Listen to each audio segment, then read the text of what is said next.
Hi guys, I'm Don Armand and this is the final whistle. Hello and welcome back to the final whistle presented to you by the Rugby Connection podcast. This week's guest, you could say it's been a year in the making. Exeter Chiefs legend, Premiership winner, European champion. He is the gaming athlete, although he did break my heart because he's retired. It's Don Armand. Don, thank you so much for coming on. How are you getting on? Thanks for that introduction. Thanks, Mo. It's good to be here. I'm excited for this talk. I'm very excited as well. Like I said, it's been a year in the making, but all the worth that we've all grown separately and in a better way, I'd like to think. Yeah, of course. First question, we always ask our guests this just to get the ball rolling. What actually got you into rugby in the first place? As in, like, way back when? Just way back when, yeah. What made you like, this is it. I love rugby.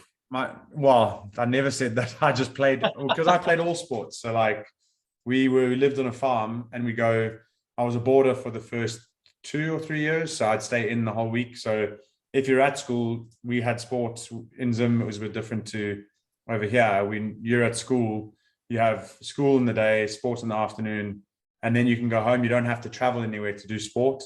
So It's kind of like what a private school's here, but that was just how all sports were or schools were in Zim. So I was a boarder for the first 2 years and we just did all the sport that we could. And then as it grew, it was like rugby, swimming, cricket, hockey, tennis. So I was just playing sport because that's what everyone else did. And obviously I enjoyed it. So how did I get into rugby? I think maybe it's just the characters that built around it, the coaches that I had we used to play barefoot. And yeah, I think that the strongest team ethos came out of the rugby environment. That's fair. I like that. And I have heard previous interviews that you did thank like all your coaches to who you are today. Which is always nice. Yeah, because everyone has an important part to play, even people, not the coaches. So my first coach was Debbie Cairns. So she was a lovely lady. And she was very passionate. So yeah, I always thank her. She comes to some Leicester. She used to come when I played to Leicester Tigers games. We grab a photo afterwards. So funny how that works out. I love stories like that. Now, this is a first-time question for us. What actually got you into gaming? Because, like I mentioned, you are the gaming athlete now. So yeah. Maybe talk about this new. Again, I think it's just Sonic. I would say got me into gaming. Because we used to go to family friends when we were in Zim, and it was all adults and maybe me and my sister and one or two other kids. And inside they had a Sega.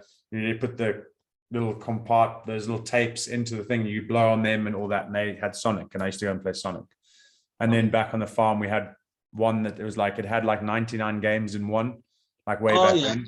So that's where the gaming started. And then obviously you get games as you go and grow, they change, and PlayStation 1 and all that kind of stuff. So I think I just always had games in and around. And then at Chiefs, it was all PlayStation 4 and COD. And so it would be play rugby or train, go home and meet in the real world, as that we used to say. So I think gaming has always just been something that's part of an identity that was part of stuff that I had. So no, that's fair enough. So what made you get into like your own gaming brand instead of jumping on something else? Do you know what? It's not like the gaming athlete isn't me, and this is where it does get confusing sometimes. But I think it's because if you're from a rugby point of view, and you look out, you're like, it's Don is the gaming athlete, but the brand itself is something that is taking elements that I've learned in high performance and sports, and I'm very health conscious, and I've done psychology. So like, I always think about the person, and I go, like 5 years ago, my wife said, if you weren't playing rugby and money wasn't an issue, what would you do? And I'd say I'll probably have a charity when I was helping people, just because that's my thing. Mm-hmm. So now why I've decided to go with the brand is like, you can reach a lot of people in digital world. And because I'm a gamer, I've always interacted with other gamers. And so there's a common ground there. And there's a lot of room for improvement, There's a lot of areas where I'm like, that's pretty obvious in a rugby scheme for recovery and health. And it's something that doesn't cost people. It's just an awareness thing that I can do in a brand. So I enjoy gaming. I enjoy health. I enjoy activity. So why not start a brand that can make a positive impact with all those things involved. So No, that is amazing. I love yeah. every bit of that answer. I have to acknowledge our other guest in the room. If you're watching this on YouTube, looking behind Dawn, we have got another guest. That's Jarvis. He keeps me company, and he's our model.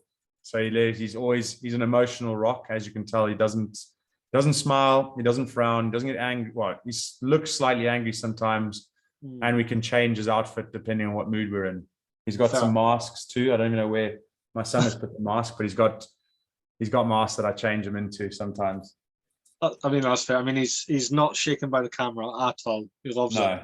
He's staring at you the whole time. If you don't like staring at the camera, you and me, then watch Jarvis. Try to play a staring competition. I mean, if he moves, we'll all just walk away. The funny thing is, on stream I play. Let me just wipe the camera. On stream I play a game called Phasmophobia, and I started playing that because I googled games that can get your heart rate up, and obviously because I'm like, oh, let's get heart rate up. Obviously, fear is different to like activity. Phasmophobia was like top 1 or 2 of getting, and I was like, oh, come on. Some people got their heart rates to like 142, and I was like, not going to happen. So now we play that after I do like a just chatting thing on a Tuesday, and the highest I've had my heart rate go is 138. It is. I find it scarier than a lot of people do. That game scares me. And then people will come on and like half an hour and they'll be like, I think I just saw Jarvis's arm move. And because of the state of mind I'm in at the time, I'm like, no, it didn't. And then like I have to look over my shoulder. So he's good entertainment value. I mean, you could take him. You're a big ball carrier when you're at Chiefs, so I'm sure you could take Jarvis. Yeah, I could take him. I don't know if the fear would set in though if this mannequin was actually moving behind me. That it wouldn't matter if I could take him or not. I'd be jumping out the window that's right behind the monitor. I mean, I don't know how to react to that. I pay good money to see it. I wouldn't lie to you, though. Well, if it ever happens, please donate, because you won't pay before it happens. I know that. Fair enough. We do have some fan questions, and there was a lot of lovely messages on the Chiefs supporters page as well, just saying that like you're genuinely a lovely guy, always say hello. And there was a lot of lovely messages, but we have got some questions as well. Clive Pullman has asked, is there any chance of a comeback? I've learned never to burn any bridges, because you never say never. Like I've seen, a good example is I said I would never run again as a form of exercise when I was done with rugby, because I said I've just run for 9 years nonstop. But now I run every Saturday on the roads. And I went up to watch the London Marathon because a mate was running, and it inspired me so much that I actually entered, and I'm hoping to get in. So we'll find out at the end of October. So the answer is, as it stands, there's no chance of a comeback, because I'm loving life, but I would never burn bridges, because like keep your options open. Yeah, of course. I didn't mean good that you're not coming back. I mean good that you're. No, I get you. I got you. Alex Suffin has asked, do you miss putting on the Chiefs shirt? There's a lot of emotional questions here. Yeah, Alexis, what did she ask? Do you miss putting on the Chiefs shirt? Yeah, of course. I mean, I often come, like, I've had family say like, oh, aren't you grateful? Because they say, do you miss rugby? And I go, look, I'm so busy. I'm buzzing about everything I'm creating and where life is at the moment, that I don't really just sit and look back and go, oh, I really wish I was back there. But I'm super grateful. I love putting the Chiefs jersey on. I ended on such a high. I really got to connect with all the players and the fans and like that. That of course I miss it. So if I sit and think about it, yeah, of course. Why? Like it was a 9-year part of my character and my identity of who I am, and I don't get to do it anymore. So of course I miss it. But then at the same token, do I want to still be doing it today? I don't want to burn the bridge. I would say at this present moment, no, because there's these new things I'm creating and they give me a buzz. So that's fair, perfect, good answer. And I love that you've linked back to your old question there. It's like you've done this before. Joe Stone has he's managed to sneak in 2 questions. He's asked, who's your idol for a start? Who's your idol?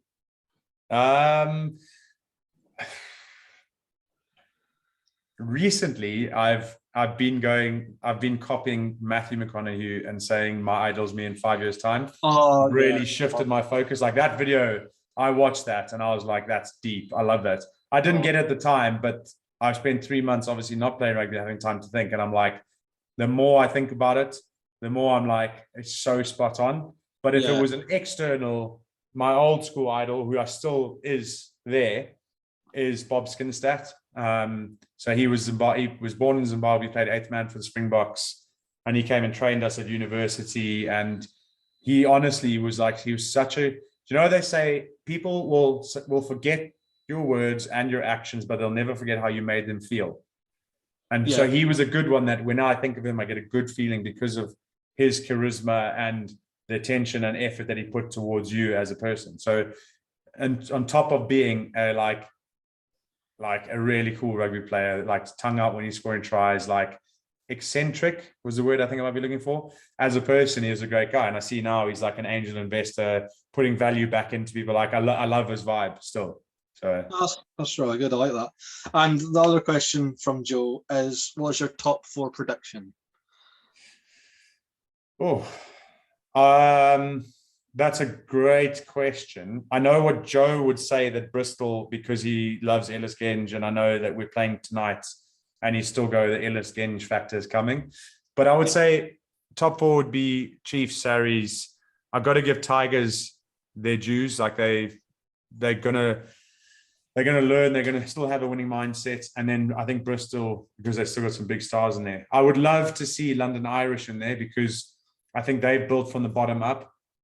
So if London Irish were sneak into there, it would be over Bristol perhaps. But like, because London Irish are a cool team. Like I love like last year they won in the last minute, they drew a lot and they started winning at the end. Like that's, I think the culture that, I think from the outside, the culture they've got going is quite admirable. So that's fair. And London Irish is like quietly became like the Rugby Connections like neutral team. Yeah. Like justifiably so. Like if you weren't a Chiefs, like for me, if you weren't a Chiefs fan, you would just support London Irish. Everybody's second team is the best way to put it, apart from their own fans. Yeah. Apart from their own fans, well, they're number 1, which is always a main thing. Harv has actually managed to ask a question. Oh, nice. How do you feel about being part of Exeter Chiefs' meteoric rise? I probably would never have looked back and gone, I was part of Exeter Chiefs. My mom tells me that I must appreciate and everything, and I'm learning to value that a bit more. But I would never. I would just be like, I was part of the team. That I never see an individual as greater than the whole. So when it comes to like, Don, you played a meteoric rise, I'm like, that's your opinion. That's great. But then I also know I have to value other people's opinions. So I go, I thank you for acknowledging that. But from my point of view, I was loyal to the cause and stuck to it. And I was grateful for the parts I played in it. Big or small, didn't really matter. The same way that I think I would look at guys that perhaps didn't play as much, but off the field, they were absolute legends. And those people are just as important as the guys playing every week. So a roundabout way to not answer your question directly, I suppose. No, that's fair. You're too humble for this. We're going to have to break that. We're going to have to break that spirit. Or you can try. I don't know. We could try. It has not worked. Every humble guest we've had, I've tried breaking them down and proper talking about their games, and they're like, yeah, but it's a team game. I'm like, stop being so nice. You should get my mom on here, then you'll get some good insight. There we go. We'll get Mrs. Armand on. There we go. That's what I want. You've mentioned, well, we kind of talked about your illustrious career already. Who is your dream back row partners? So you get past and present, like 2 picks for past, 2 picks for present, and obviously they'll be playing alongside you.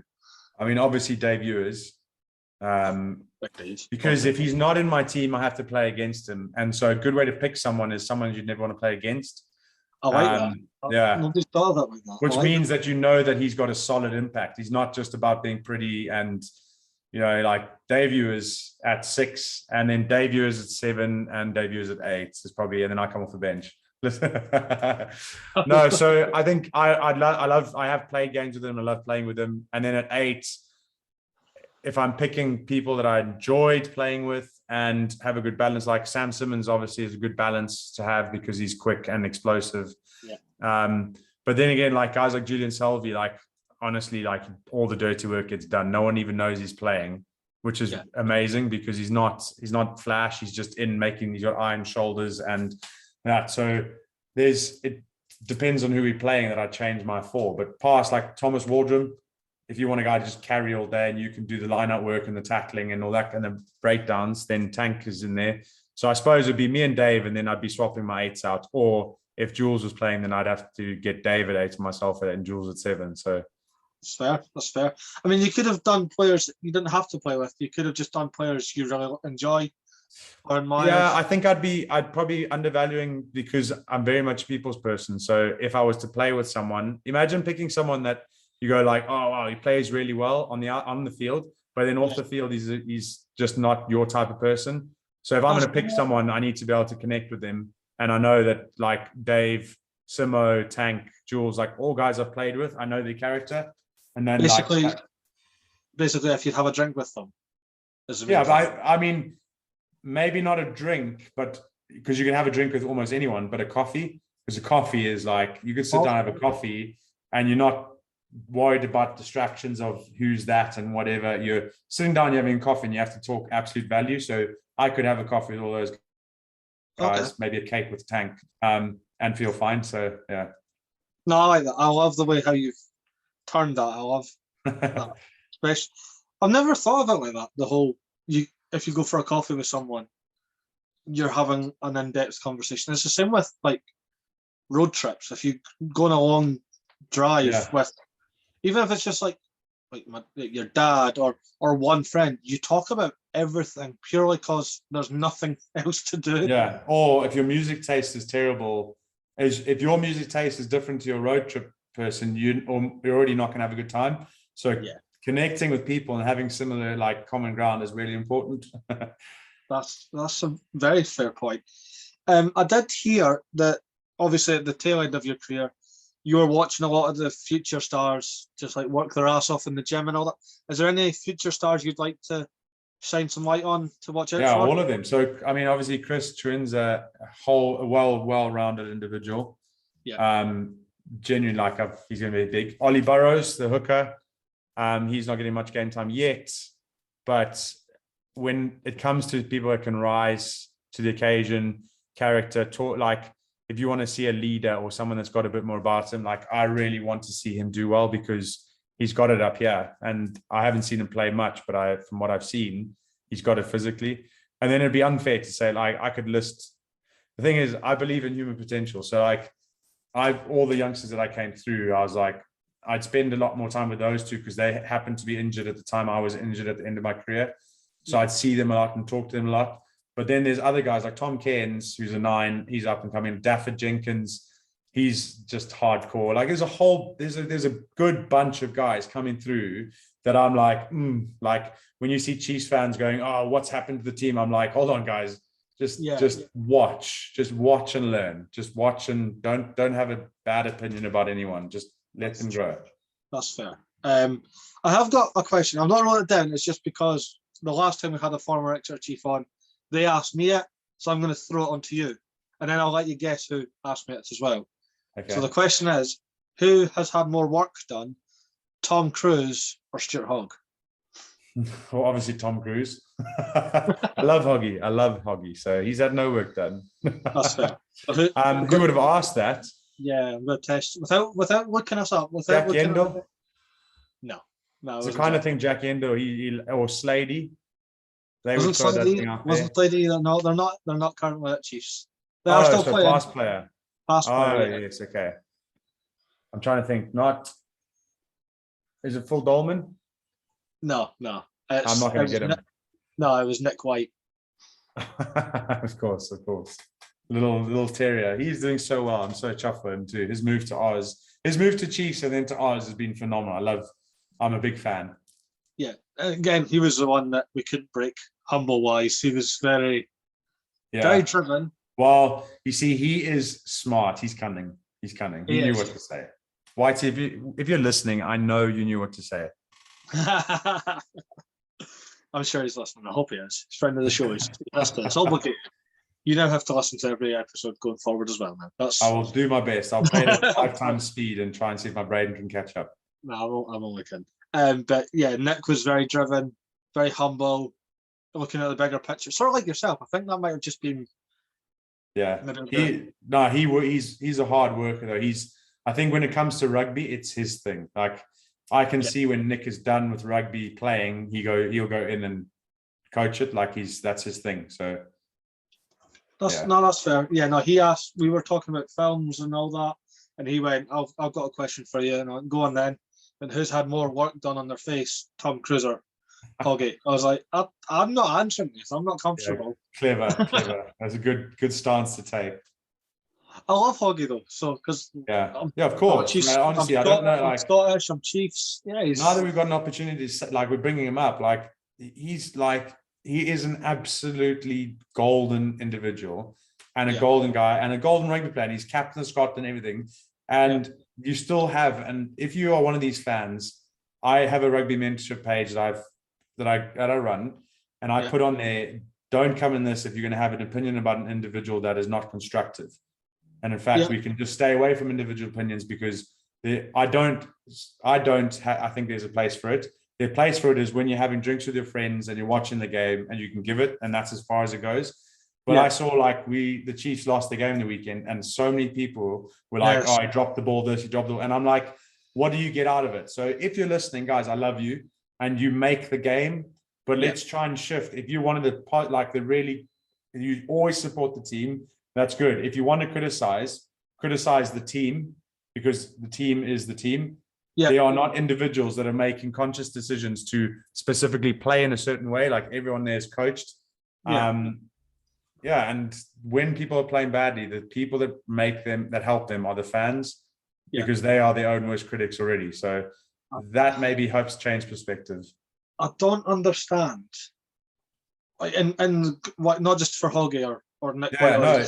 Hoggy's one example of hundreds. Yeah, no, I get that. I don't get, or the one that hurts my head the most is, say, we'll just use Chiefs as the example. Yeah. Say Chiefs win by 3 points. It's a slugfest, last kick of the game sort of thing. And people moan that we didn't win by enough. Who cares? Did we win? Yeah. It's not their place. Yeah, win is a win. Win's a win. If it was a Champions Cup final and you won by a last minute kick and it was a slugfest, you wouldn't complain, we could have done more. No, you're European champions. You've done it. Yeah. Shush. Well, I also think everyone has a right to an opinion.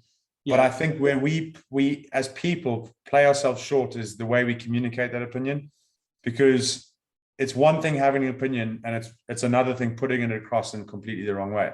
So your example is if someone has an opinion that they should have won by more, they can say, "I'm so glad we won.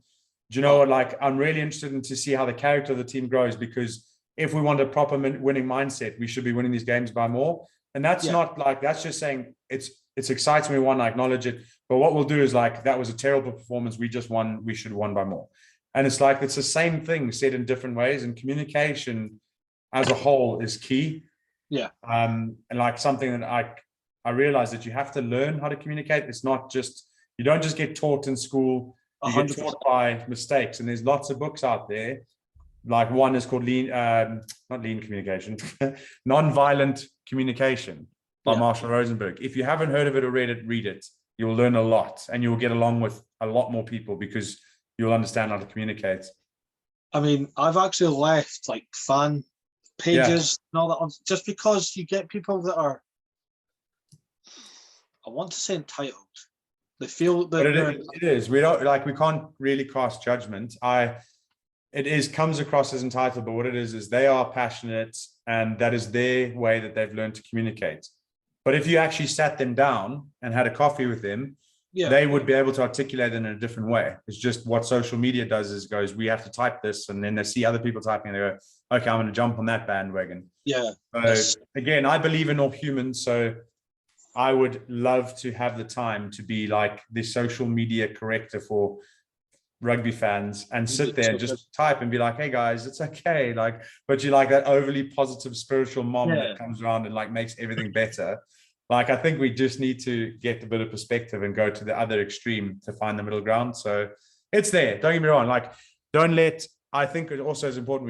We're talking about a 5% of the fan group Oh yeah, that are passionate and just communicate in the wrong way, versus 95% of the people are absolute rock stars. So yeah. I think the best thing I've ever been told personally through all this was, again, it was Nick that said it, that pointed out to me that me personally, I'm not a rugby fan. I'm a rugby supporter, and there's a big difference. Yeah. That I will follow my teams through thick and thin, win, lose or draw. I'm there the next week.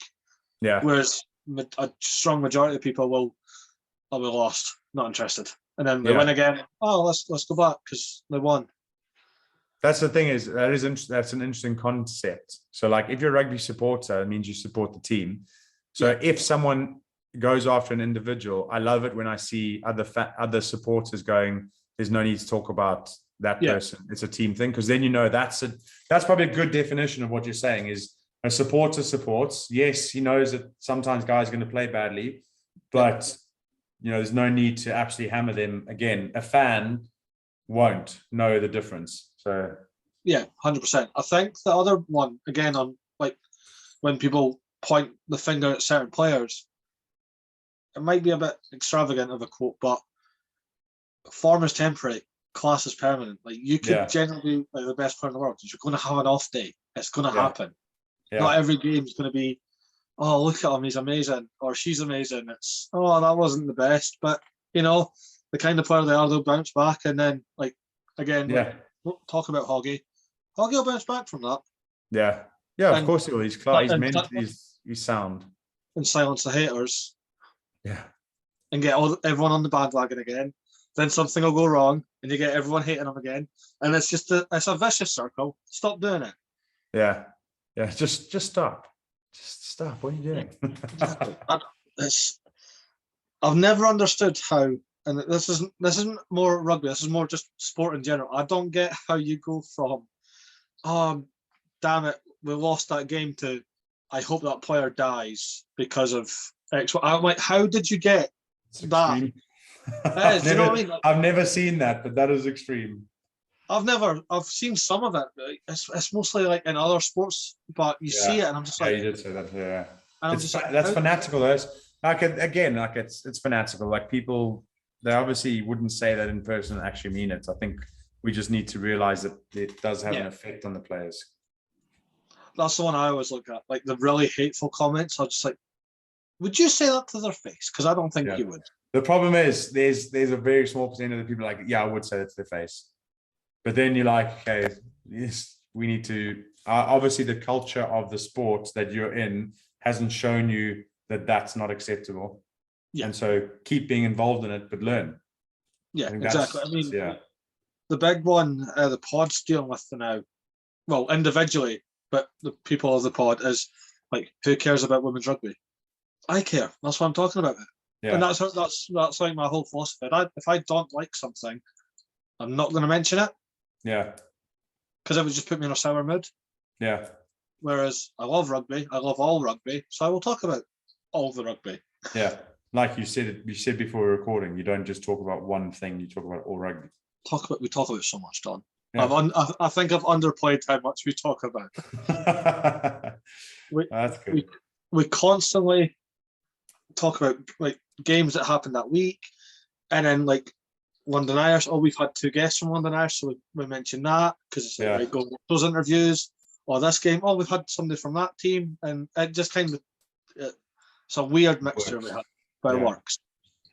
That's good. I think it works because there's a lot of people out there that like that kind of content. So great. I mean, you've crushed all the serious part. Actually, I've got one more serious question, and then we'll go into something totally different. I'm not so good at the funny stuff. It's more personal. Sorry, ask the question. Don't worry about it. What's your fondest memory of being a chief? That's a great question. I know. I'd probably say the LV Cup was the first bit of silverware. It was a big day. I came back from getting married the week before and only was on the bench because someone got injured. So I got him to be the bench and came on in the final. That's a very close tie with the Toulon away game that we played in, was it 2000? 8 or 9. Like, that was huge. I think that was the biggest European Cup game that the club had been involved in, and I got to start that. Like, that was cool. That was a cool moment because we went out afterwards and drank in a pub that ran out of booze. But it wasn't just us. We were drinking with all the supporters that went up. So it was like a complete mix of like fans and supporters and players, and that was a cool evening. That was a cool day, cool event, cool memory. I love that. I love it when I think both the teams I follow are very close to my heart. Like Exeter and Edinburgh are a very community-based team. Yeah, yeah. Like, you know, like if you've seen, I don't know, like John. This is just a made-up name. Don't worry. Like, if you see like John Smith, probably, yeah. If you see John week 1 and he's there in a few weeks' time, you're, oh, John, nice to see you again. How's the wife? How's the kid? And you end up almost becoming friends with those people. Yeah.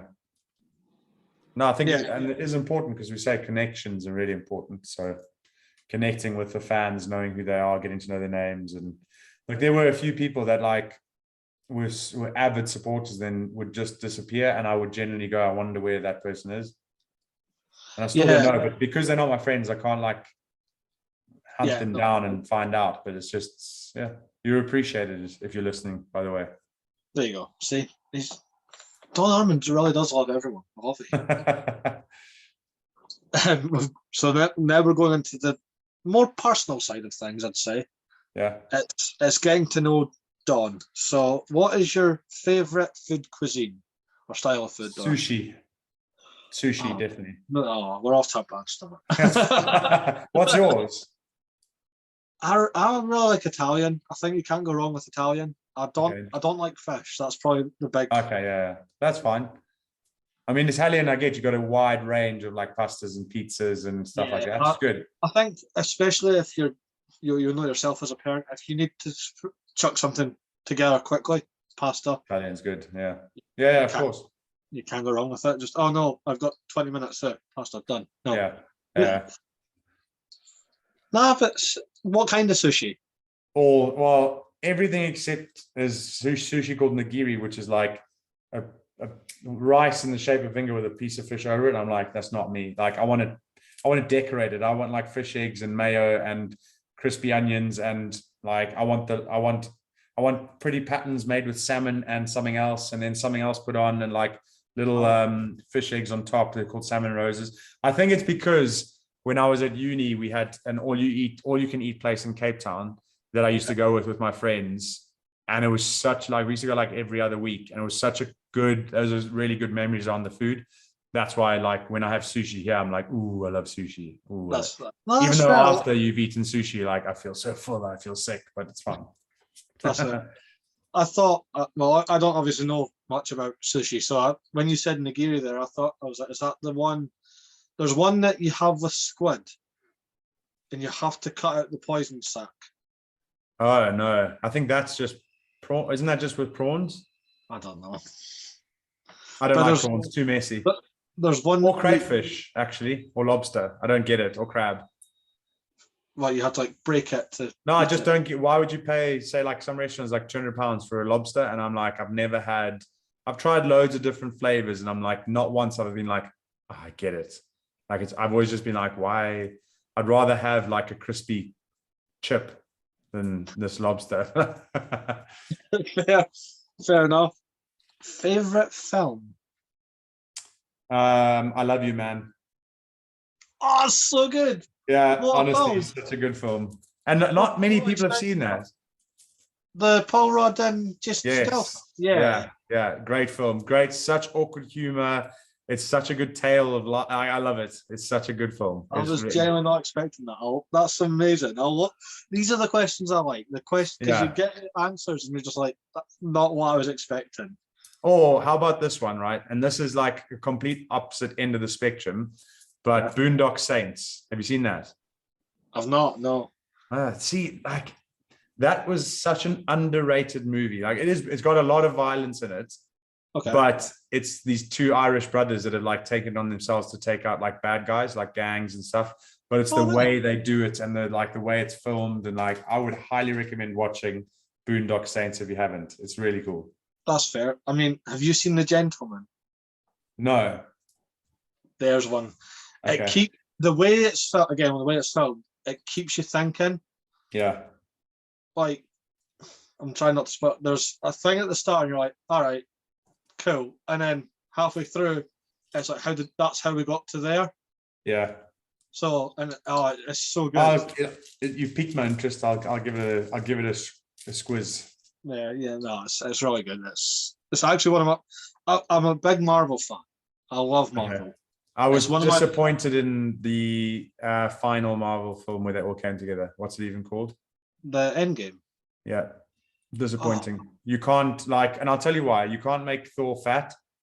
Like you can't make this guy that's like you built up to be the God of Thunder, and he's absolutely epic.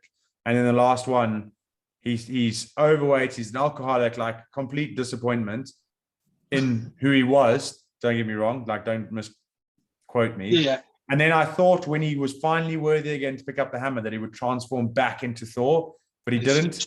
And that moment I'll never, like, I still can feel how raw that, like, I was like, I can't enjoy this movie now because I love Thor, and you ruined the character and you didn't revive him. And then you had Captain Marvel, who's built up to be like the world's strongest superhero in the universe. All she does is destroy a ship in that, and then that's it. Like the whole time is like, we need Captain Marvel, and she comes in, destroys a ship, and then it's like the ending's great. The ending's great. That was like my big flaw. That was my only big flaw on Endgame, is the whole Captain Marvel thing, because I think I went to the cinema to watch it with my friends, and like as soon as she's flight, I mean, it's not a spoiler. If you've not seen Endgame at this point, you're sitting under our rock. We can talk or turn it off and go watch it right now. Skip about 5 minutes. She flies through, the ship comes down, I'm like, where were you? Like, if you did that like an hour ago, that was the end of the world. Yeah. It was just so stupid. In fact, it took like one hit, and I was like, where were you earlier? And it was just one of those thoughts. Yeah. Maybe that's why it's such a good movie, though, because it didn't live up to expectations, disappoints you, and then does what it did to Iron Man, and you're like, oh my gosh, okay. Now that's epic. So. I still cry every time. Even though I know it's coming now. I know it's coming. I'm like, and then my body just goes, get the tissues, because you're going to cry. Here it is. I got it. Yes, as soon as it snapped, there's a video.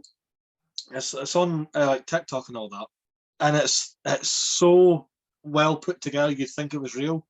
Yeah. So it's the Iron Man in the snap, and when it goes white, it's back to Iron Man 1 after the first explosion when he's in the Jeep. It's as if it was all a dream. I was like, that's really good. Imagine it was all a dream. Be like straight back to grade 4 English, where you write a whole story and then say, and then I woke up and it was all a dream, and your teacher says this is not a good story. Yeah, I did that. I did that in my English exam. So actually, the be all and end all exam, I was writing this big massive war story describing like all the senses and everything you're seeing, and then I woke, and then I wrote, I'm dead. I don't know why, my brain just like went off at the end and went, I'm dead. And my teacher marked me down so far that, see, if you just remove those last 3 words, it would have been a perfect. What could have been? But I was just like, what could have been? Doesn't matter. I'm still doing this. That's all good. Favorite music or song? That's a good question. At the moment, favorite music is music called binaural beats. That's more just like stuff I put on all day when I'm trying to work, because it keeps me occupied. But it's not like, if you go song, I could actually tell you what is my most played. That's just, my dog was barking. I didn't know if it was a dog or a child. So my top songs of 2020 is called Liquido Narcotic. It's a great song. But yeah, What I Got by Sublime is like a classic that never gets old with me. Like, it was Dave Myro BMX on PlayStation 1, a certain downhill track, and I kept repeating it because you have to do a certain like way you jump up the ramp with certain speed and timing, and if you miss it, you restart, and when you restart, the song restarts. So like, it was just on a loop. So that's where that comes from. So like, I'll tell you my top 10 here, and a lot of them had to do with like, you're trying to listen to rugby songs that like G you up. Yeah. So it's like Freeloader by Max Riven. Narcotic, well, that's a remix by someone else, but Liquido Narcotics, the original. Someday by Kygo and Zach Brown, great song. Perfect, You Will Be Found. Oof, that one's not there because of Rugby. That's a great song though. What I got, Breaking Me by Topic or A7Z's, Walk Me Home by Pink. That's a great song. And then, yeah, Surviving by Sondra. I don't even know what that song is, but I need to listen to it, then I'll know. Yeah. Sure. Perfect. Thank you, Spotify, for your top songs of 2020. Appreciate it. Yes, it's always helpful when you just look at Spotify. It's helpful until you realize that your top 10 are like, wow, what am I listening to? I'm going to change my music. The worst, it was actually 2020 was the worst one for me. So like, there's your top songs, and it came up top artist. Now I became a dad in 2020. So my number one artist of 2020 was The Wiggles. Yeah, I knew you were going to go there. I bought a duo subscription Spotify for that exact reason, because my whole Spotify, which was perfect, playlists, genres, suggestions, was perfect. And then the kids came over and I had 3 different playlists for them, and it messed up all my suggestions. And I was like, I can't take this. Like, I love my music. So yeah, same. I'm the exact same. And I've got him into my music now. Like, he's at that age now, you play a song and you see him just bobbing his head in the back. And yeah, music is good. Music's important for the soul, I think. It is, 100%. PlayStation 5 or Xbox? Neither. PC. Right? Yeah, look at this.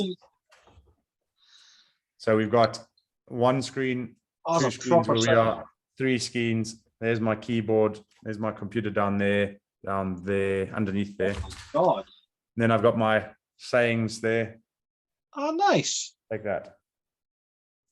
And then choice. Yeah, that's a good setup here. But obviously I stream from it, so. Of course. I built the computer myself. I knew as soon as I wrote PS5 or Xbox, like, it's supposed to be PC. Yeah, I mean, I've always used, so to answer to the classics, like I had PS1, PS2, Xbox 360, PS4, and then I switched over to computers. So okay, yeah. So PS1 was like my original love. So I give it to PlayStation. But we were in Zimbabwe. I got the PS1 Mini that was only big enough for like the disc, and then 2 buttons. And then I got that because we were in Zim. I got that chipped, so you could play copied games. And then there was a shop that sold copied games in the main shopping center. And once a month I got pocket money, which was just enough to buy 1 game. So in about a 2-year span, I had like loads of games. It was just like piles. I wish I kept them. I'm the exact same. I've been very loyal to PlayStation. I did have an Xbox for a little bit, but yeah, I had an Xbox because my mate had an Xbox, the 360, and then I really want the Xbox because of the Kinect. Okay. And then because of the way my room was laid out, the Kinect didn't work properly because you had to be so far apart. And I remember. I actually had that. I had that one too. Yeah, it didn't work. So I went back to PlayStation, and I was at like the tail end of PS1. Yeah. Have you ever tried SCUF controllers?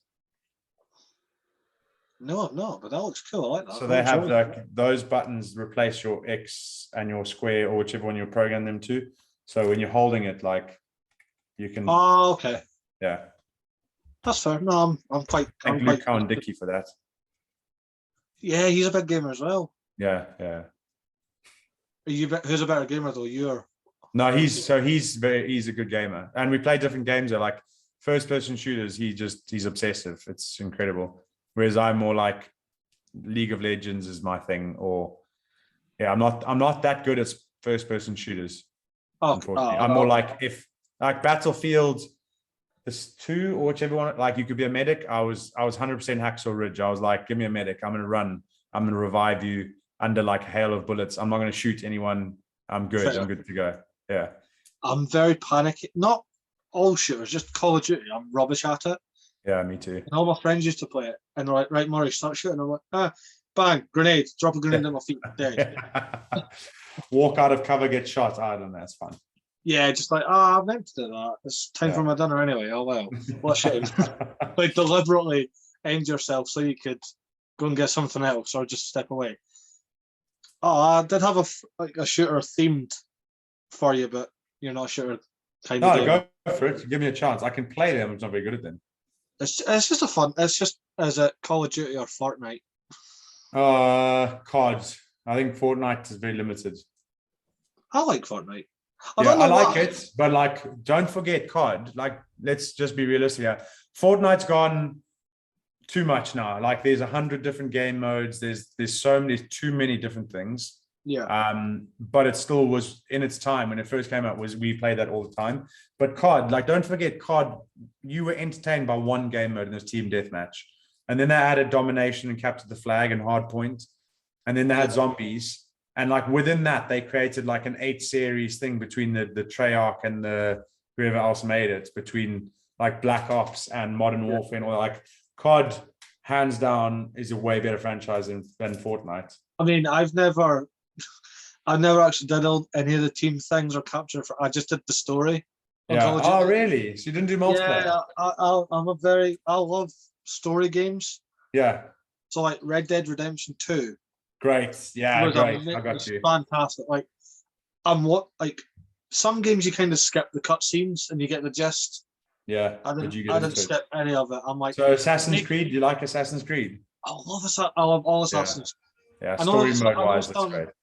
I know some get their like slagging like rugby players, but yeah.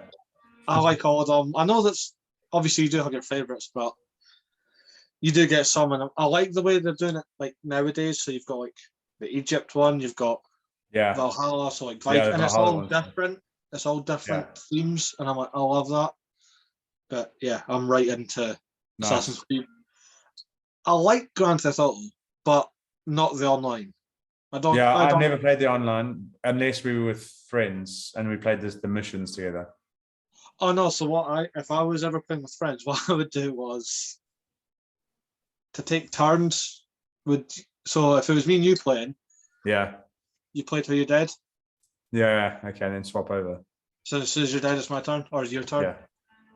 Yeah. That's how that's the OG way of multiplayer, isn't it? Proper OG of multiplayer. Yeah. And then you get your FIFA as well, which is helpful just to play against friends. See, I was more of a PES man, Pro Evolution Soccer. Oh, controversial one, that. Until 2010 or 2011, and then PES completely like ruined it, and then I stopped playing them. The bit that always made me laugh on the older PES games was like North London Reds. Well, that's quite clearly Arsenal, but you don't have the... They didn't have the rights. If they'd had the rights, honestly, they would have been better than FIFA, because what I didn't like about FIFA was when you played someone that played a lot, they would pass it to the wings, take it up the side, cross it in, put a header in and score. Like there wasn't enough like variability. Whereas PES, you could go down the middle if you knew what you're doing. You could go down the right, but it wouldn't always work. Like, it was more realistic. Yeah. I think that FIFA beat them to get in the rights. And then I think once you don't play with players then it's not as exciting. Yeah, when you start having to guess who the player's meant to be, it's just not fun. Yeah.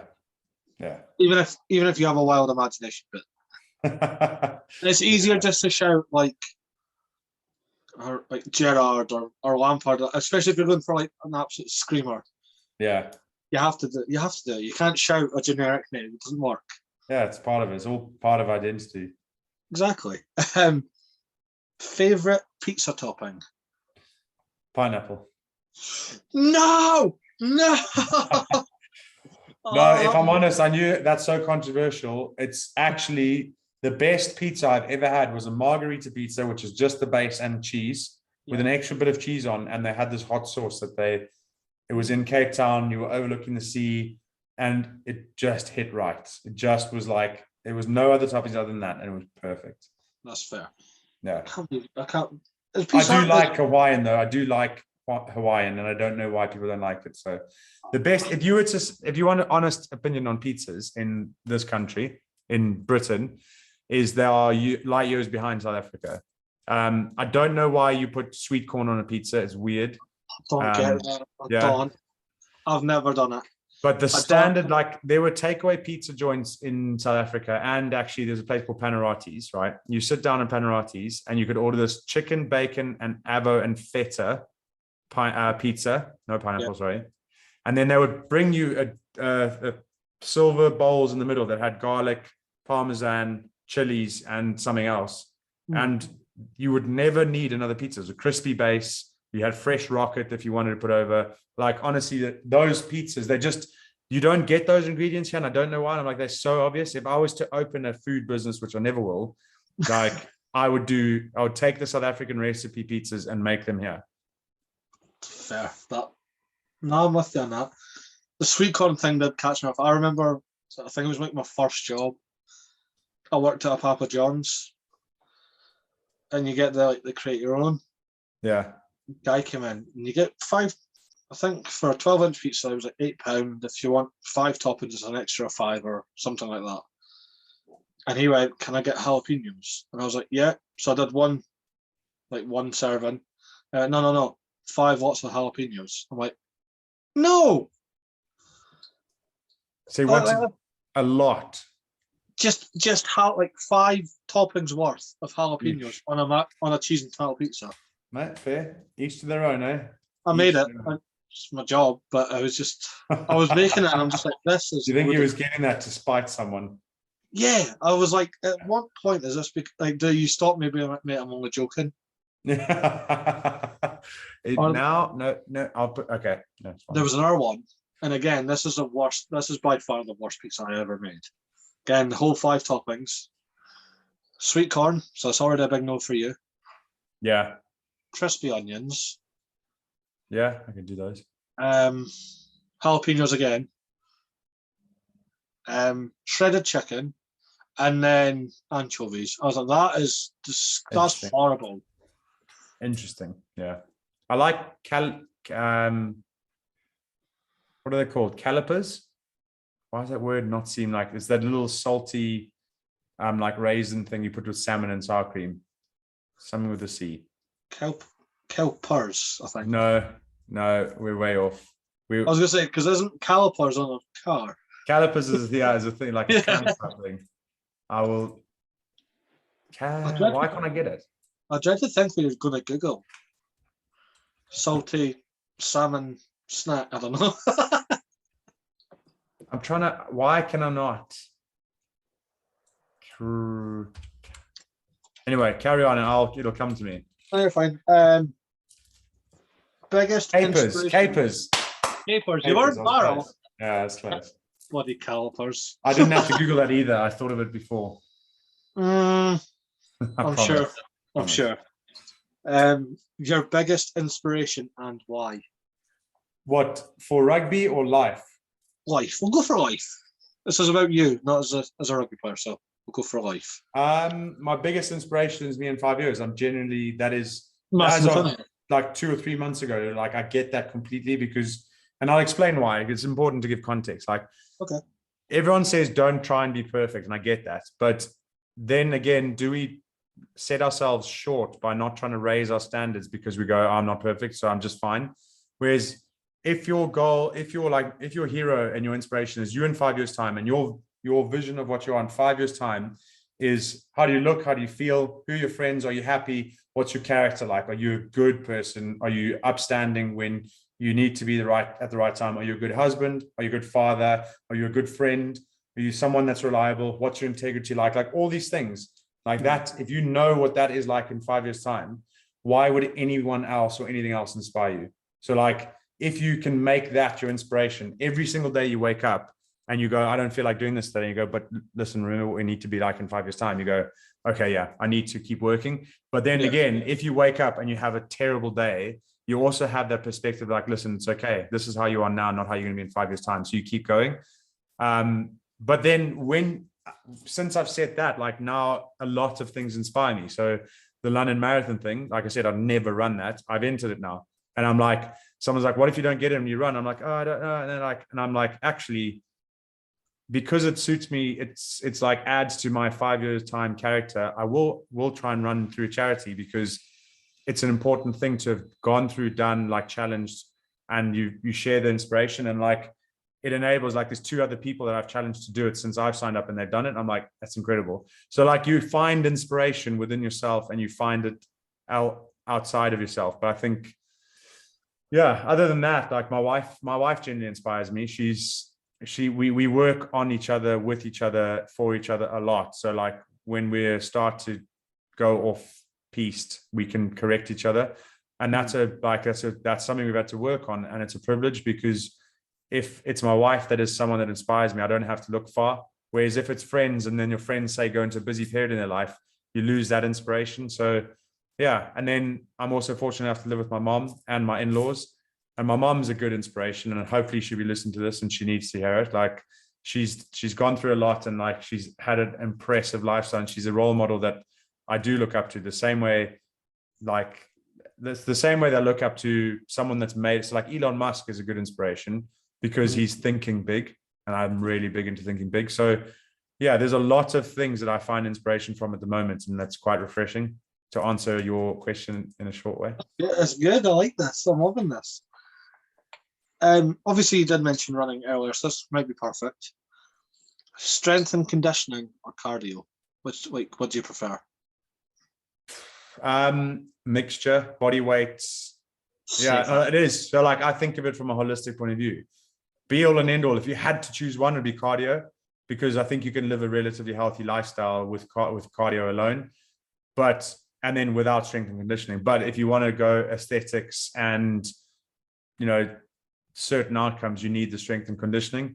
But again, like there's other things to think about. Strength and conditioning is like repetitive strain to build the muscles is putting strain in your joints. So the weights that you're lifting then is actually might impact you in the longer term. And so that's why like I immediately went to body weight, because if it's your body weight that you're doing, then you can build up the muscles around to support the body weight. I've thought a lot about it. No, that's good. I feel like you already know the questions before I've actually answered. I've asked them, so I've had 3 months to think about most things. So yeah, no, that's good. That's good. Do you have any tattoos? Yes, one on my finger here. I got. What's a TMO? TMD, not TMD. TMD. If it was TMO, that would have been way too rugby. It's way too rugby. There's way too much there.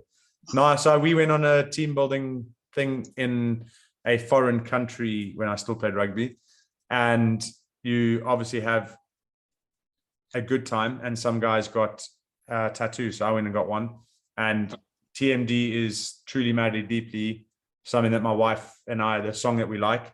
And we had previously spoken about getting tattoos. And so I was just like, I'll get one there, because it's not like an outrageously bad one across your chest or anything. It was something small, something I never thought I would do. And I did. And I'm like, I quite like it now, because some people hate tattoos. And it's like, well, I really like it. So it's been a good lesson for me to go, if I like it, that's more important than upsetting other people. Yeah. And actually, then it's fine. So yeah, I've got a tattoo. I think the fun bit for me is I love talking about tattoos because I've got quite a few. Like, nice. There's I don't know if you could see it, but I've got a quote in there. What is that? It says, "Too weird to live, too rare to die." Nice. I love the quote, and I didn't realise until after I got it. It's one of my favourite bands, like earlier albums as well. Like the name of their album, Panic at the Disco. Oh yeah, but honestly, they're a great band. So I know, Panic in the Disco and Pez were my go-to when I played. Me and my housemate used to play when I was in digs in South Africa. Oh, nice. No, I love Panic. It was a 2012 album. It was great. That's so good. I mean, it wasn't until after I got it. I just seen the quote somewhere. Oh, that's brilliant. That, like, because people think I'm a bit like, oh, Murray, you're weird. I'm like, yeah, but if I was gone, you'd miss me. So everyone's weird in their own way, aren't they? Exactly. So I got it, and then it wasn't until I clicked, like, let's listen to Panic. Like, I was in that, like when you're in a mood where you just want to listen to that one artist. I was like, let's put some Panic at Disco on, and it's Too Weird to Live, Too Rare to Die. I was like, oh, cool. Now it's got a double meaning. Yeah, I like it. And then I've got both my calves done, but I can't be bothered standing up. And I've got the Thor hammer, so there you go. Yeah, of course. Nice, my man. And and I got my neck done, but that was done when I was underage. So it's slightly addicting, isn't it? I think it's the weirdest thing ever, because the pain, I hate it. I hate getting tattooed. It hurts. I don't like wince in pain. I kind of just like grit my teeth and get on with it. But I think when because I got a few tattoos in like a very short succession of time, so it wasn't too bad. But then like COVID happened, you have a baby and blah blah blah. So the Thor tattoo and it's about this big. It's actually palm size. Sorry. Yeah. It's not big at all. It's literally just the hammer with a little bit of like lightning coming off it. Heart like. Yeah. Heart like areas. Yeah. Like just on the inside of my calf. And I was like, right, okay, it's fine. I've had my calf done before. As soon as the needle touched me, I'm like, oh my God. You got to earn the Thor one though, that's why. Because I'm embracing the power of Thor. There you go. Yeah, of course. Nothing comes easy. Nothing good comes easy. Nothing. I was just going to ask, would you get any other tattoos? And if so, what would you get? Yeah. I'd probably get a Nyami, which is the river god of Kriba. Like it's a symbol of like never forget your roots. And I think I'd get it there. Another subtle one because it's for me, not like. And if I was to get another one, I don't know if I get one apart from that. Maybe a flame lily, which also the national flower of Zimbabwe. Nice. So just again, it's the whole theme of never forget your roots. So yeah, I would, but I'm in no rush to get one. It's something I'm like, yeah, I'm thinking about it. So that's fair. You could use that as your 5-year thing as well. Yeah, true. I added in there. I'll get a tattoo in 5 years. Get 5 years. We'll no, I like that. Maybe I should, just because of integrity. One thing that you love doing, but you don't get to do it often. Gaming. No, if I'm honest, I don't get to, like, I'm trying to run the business, not I'd love to be able to sit and just game. Like last night was the first time I've done a Thursday night stream where I get to game, and that's the first time I've gamed on stream properly. Like I don't really count Phasmophobia as gaming. I like gaming with my mates, and I don't get to do that often because the timing is different. But I do get that to do often. I think what I really like to do is maybe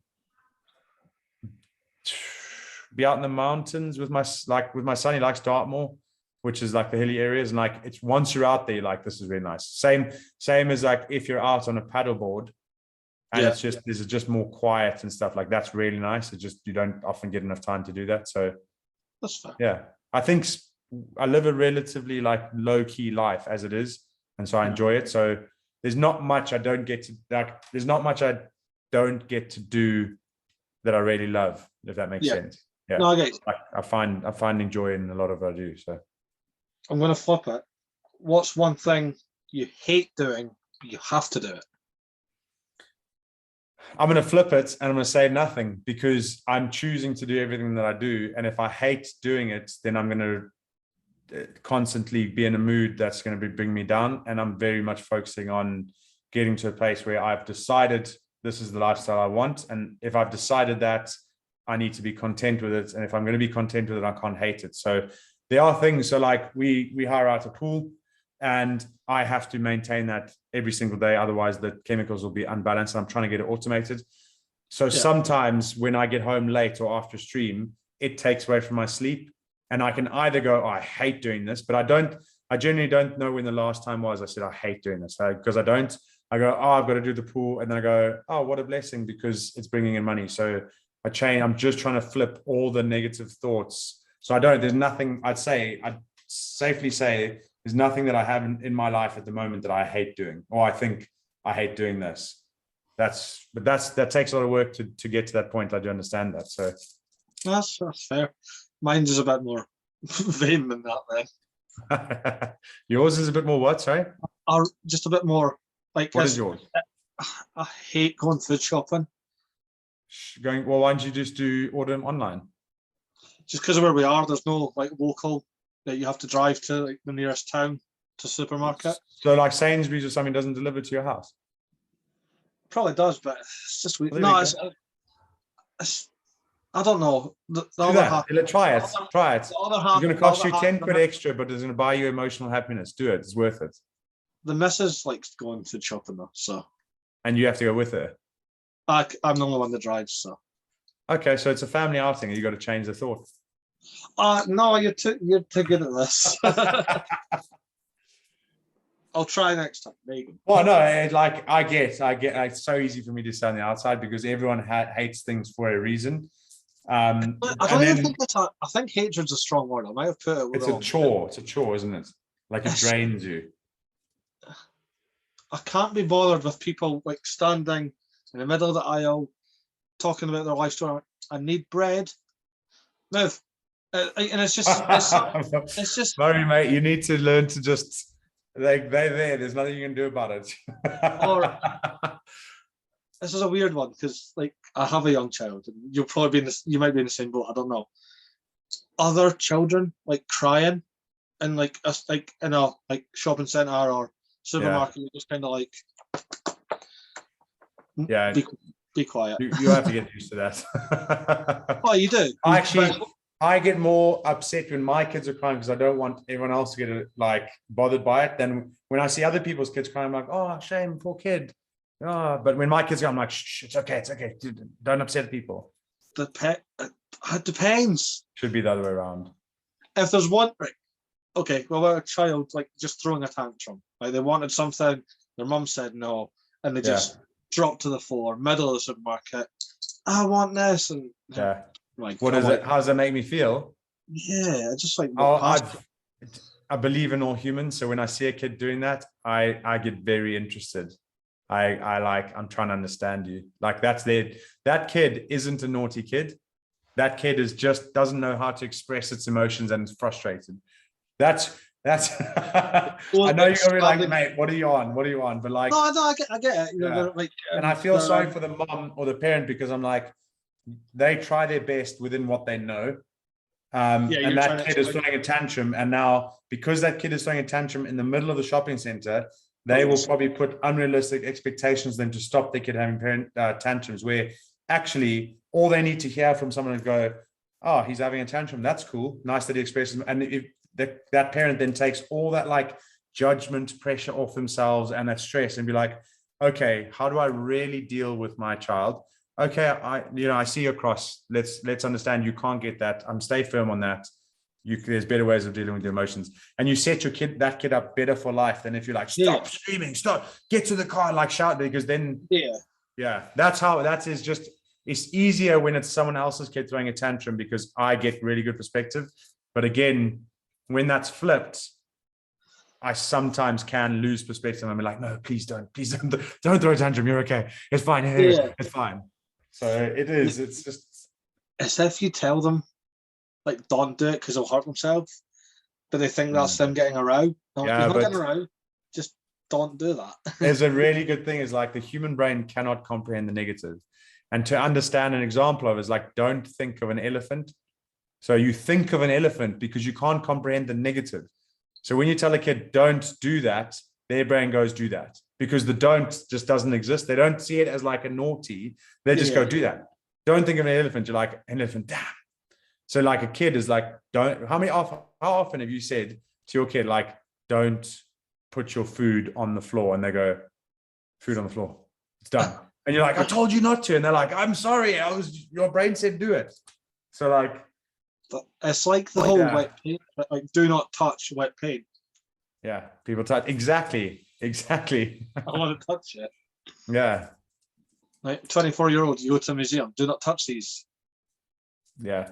Grown adults. Yeah. Okay. We've all got things to learn though. Everything's a learning curve. I know you said you're not much of a drinker, but who's the best chief to have a drink with? Dave Ewers. Dave Ewers, nice. Yeah, do you know what it is? Is because not because necessarily he's a massive drinker, but because someone I consider to be a good drinker with is someone that you can do things at your own pace and they don't try and skew you left or right. They will stick to their own thing. This is how I'm doing it. If you don't want to, that's good. If you want to drink way more, that's also good. That's a good drinker. So that's why I say, like, it's very important to understand. I'm not saying that Dave is a massive alcoholic. He's quite the opposite. Like, he's good to have out because if I want to, he doesn't get skewed by what other people are doing. He just does what he feels like, which is really cool because it creates a comfort. Yeah, and that's a good person to drink with. I'm guessing Dave would be who would you like most likely go for a coffee with as well? Is Dave that same answer or? We go for a lot of coffees with anyway. So does it have to be in the rugby team? No, just it could be anyone in the world. anyone you want, who would you like to go for a coffee with? Me. Yeah, apart from you, because this is not far off. Not actually. She is a good. I'm probably thinking too deep about this. Elon Musk, because Elon Musk? Yeah, there's no limits with what he can think. So you want to hang around people that can lift your thoughts up. I know no matter what I said, he wouldn't put limits on. He would be like, cool, how else can you grow on that? Yeah. I need a coffee with Elon Musk. Like, Elon, give me money for the pod. So I can go. If you don't ask, you don't get. That's exactly how I operate on this. Yeah. That's how I get every day. Okay, Murray, I know that this podcast has been great, but I would like you to send me a screenshot of you DMing Elon Musk. Can I please have a coffee with you? Okay. Go on. What have you got to lose? Oh well, but this records through my phone, so when you finish. So when you're finished and you've got time, go to Elon Musk's DMs, whether it's on Instagram or Twitter. Please can we have a coffee together? And I want that screenshot. Okay. I've done weirder things, but yeah, sure. Cool, because you never know. You never know. I mean, if he goes, yeah, sounds good, I'll be like, okay. Then I will be your +1 if that's okay. Then I'll just be like, oh, by the way, I'm size red in Tesla, thanks. Final question for you, Don. One thing you'd like to be remembered for as a person? I think about this a lot and how I make you feel. So because I saw that, it really resonates. And like in 3 generations time, no one will remember your name because you don't mean anything to him. So because again, it doesn't matter what you say or do, it's how you make people feel. So if I constantly go, I want to be remembered for how I make you feel, that means I'm constantly putting effort into other people. And if I'm putting effort into you, I'm lifting you up that little bit. And if I'm lifting you up that little bit and getting you to do something that you wouldn't have done otherwise, you're creating a pass it on type effect. And so that is it. So it's not an action. It's not a give you £1 billion or change the world's food hunger. Just, I remember how Don made us feel. And the more people that I have going with a smile in their face, I think I would have succeeded. I like that. I like that as well. Well, the book is now closed, Don. You've absolutely smashed every question with fantastic insight as well, and how you see not just people, just how you see yourself, how you see just life in general, and yeah, very, very inspired. I'm not just blowing smoke, but no, it truly is, and it's been an absolute blast, and it has definitely been worth the year of waiting. Yeah. For those that don't know, me and Don spoke about a year ago to come on the show, and just life got in the way. I think we both kind of forgot about it. Yeah, we agreed and then didn't go on from there. So yeah, Red, yeah, sounds good, cool, and then nothing happened. And Harv, our good co-host of the show, happened to interview Don on a different project that he's no longer with because he's with us because we're better. Brought it up. What about we speak to Don Armand? Yeah, sounds good. So it was actually Harv that booked this one. So there you go. Well, I'm taking credit because I put the role in first. Yeah, you put the seed there. Yeah, thanks very much for having me on too. It's been an honor to have some of your time and your effort and chatting to you. So we learn all the time. It's been so good, and I cannot thank you enough. This has been the Final Whistle with Don Armand. We will see you next time.